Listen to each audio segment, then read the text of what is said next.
ہمارے لوگ بیٹھے ہوئے ہیں اور ہم نے کہا، انہوں نے کہا کہ پی ایس ایل جو ٹیموں کی اٹھانا ہے تو وہ ٹیمیں زیادہ امپورٹنٹ نہیں ہے.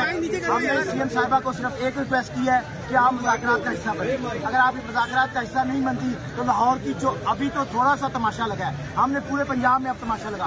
اچھا سر، یہ بتائیے گا کہ پولیس یہاں پر موجود ہے اور اگر دوبارہ لاٹھی چارج ہوتا ہے تو آپ کا لائے عمل کیا ہوگا؟ سر ہم ابھی تک صرف آؤٹ ڈور کی ہم نے کال دی ہے اور ہم نے انڈور بھی اٹھا لینا ہے. ہم نے تمام ڈاکٹروں کو واپس بلا لینا ہے. اس کے بعد ایکسٹریم اسٹیپ یہ ہوگا کہ ہم ایمرجنسی دکھوائیں.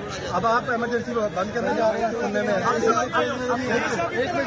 ابھی ایمرجنسی ہم دے رہے ہیں کیونکہ وہ غریب مریضوں کا حق ہے، وہ ہمارے ساتھ کھڑے لوگ.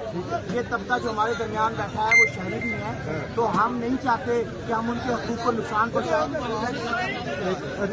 لیکن ایک بات ڈسائیڈڈ ہے کہ پنجاب حکومت کو فیصلہ کرنا پڑے گا کہ عوام آگے ہے یا بیوروکریسی. اچھا سر، یہ بتائیے گا کہ جب آپ مذاکرات کے لیے گئے ہیں وہاں پہ ہیلتھ ڈپارٹمنٹ کی جانب سے کوئی وزیر یا کون لوگ تھے ان کا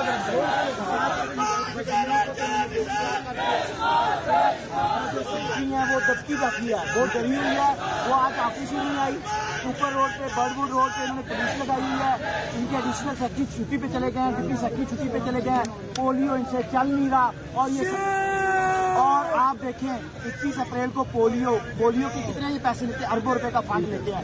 سر ایک بچے کو پولیو کے قطرے جو پراپر ہیں لوگ انہوں نے نہیں دیا ورنہ پلانے جا رہے ہیں. اچھا ابھی مذاکرات کس سے مل کر آ رہے ہیں ابھی؟ مذاکرات کوئی نہیں ہوئے، کوئی آفیشل مذاکرات نہیں، اور جو ہوں گے وہ عوام کے ساتھ. اب آپ کب تک یہاں پر بیٹھے؟ سر ہم بیٹھے ہوئے ہیں، ہم نہیں جانے لگے. انہوں نے جو تشدد کرنا ہے، جو گولیاں مارنے.